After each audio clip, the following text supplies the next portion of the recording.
Good evening. It's Thursday, June 10, 2021 here in Cebu City. I'm Cherry Ann Lim and this is SunStar Tonight.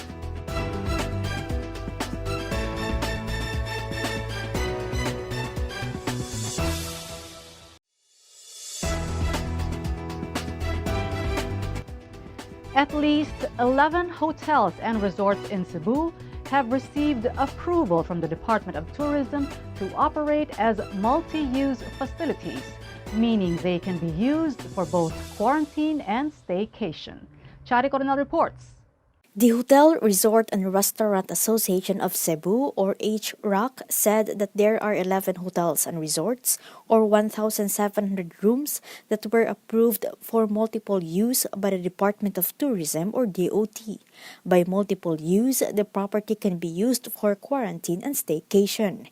HRAC President Alfred Reyes said that there are 8 more properties, or close to 1,000 rooms, pending approval and subject to inspections by the DOT and Department of Health.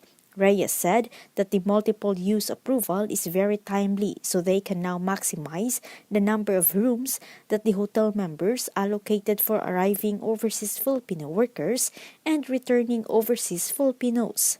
As of June 10, there are 3,600 quarantine rooms available. Reyes assured their guests that quarantine areas in multiple-use properties have separate entrance and exit from non-quarantine. Quarantined person must not be able to access public areas until they finish their quarantine period. Malacanang has extended the rerouting of flights bound for Mactan Cebu International Airport to NAIA until June 12. Chari Coronel, SunStar Tonight. A 16-year-old girl was covered with injuries after she was attacked by dogs in Oslob town in southern Cebu last Tuesday. As of this morning, her family has received 3,000 pesos in cash assistance from the dog's owner. Kenneth Torres reports.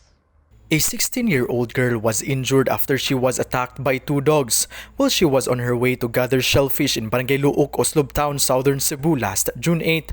Police authorities identified the victim as Jenny Rose Gumilaw. Based on initial reports, Gumilaw was on her way to gather shellfish for dinner when 2 dogs attacked her. Police officer Elmer Ijan, desk officer of Oslob Police Station, said they received the report regarding the incident Tuesday evening. The police said the dogs suddenly jumped over the gate of the house, in the front of which was where the victim often gathered shellfish. Based on a video posted by John Michael Banabana in social media, the dog owner, who was identified as Tata Quintanar Copper, tried to restrain the dogs from attacking the girl. The victim was rushed to the nearest hospital. The victim's family received 3,000 pesos aid from the dog owner, but they said it's not enough.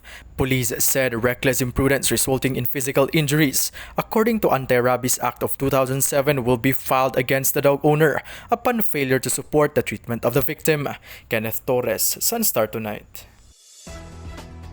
Central Visayas has received 200,000 more doses of the Pfizer COVID-19 vaccine following the arrival of more vaccines into the country today. Chari Coronel reports. Over 200 doses of Pfizer vaccine have arrived at Mactan Cebu International Airport today. The Department of Health Central Visayas spokesperson Dr. Margielyn said this is by far the biggest allocation for the vaccine in the region. Presidential Harry Roque Jr. said in a press briefing today that over 2 million doses of the Pfizer-BioNTech vaccine arrived in the country today from COVAX facility. Aside from the Pfizer, another 1 million doses of the Sinovac vaccine have also arrived at the Ninoy Aquino International Airport today. DOH Central Visayas said of the 54,400 additional Sinovac doses that arrived in the region last June 8, a total of 6,000 doses were distributed to Bohol, which will serve as first and second doses for 3,000 individuals. Some 20,000 for Cebu, 20,000 doses were also allocated to Negros Oriental, 4,000 to Siquijor, 1,600 doses for Cebu City, 1,200 for Lapu-Lapu City, 600 doses for Mandawi City, and another 1,000 doses retained as buffer at the DOH Central Visayas. Chari Coronel, SunStar Tonight.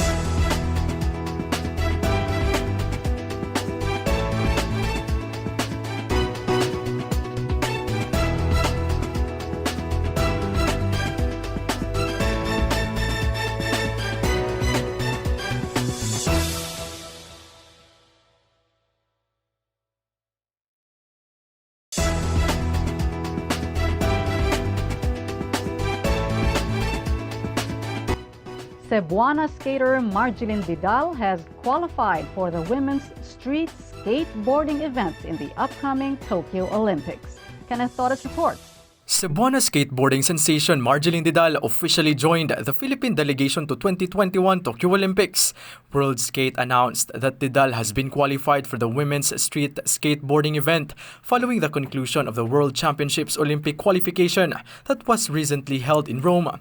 The 22-year-old Cebuana is the 10th athlete to join the Philippine delegation together with weightlifter Heidelin Diaz, boxer Yumer Marshall, taekwondo Jean Kurt Barbosa, and gymnast Carlos Yolo. Didal won a gold medal at the 2018 Asian Games and 2 more gold medals at the Southeast Asian Games held in Manila last 2019.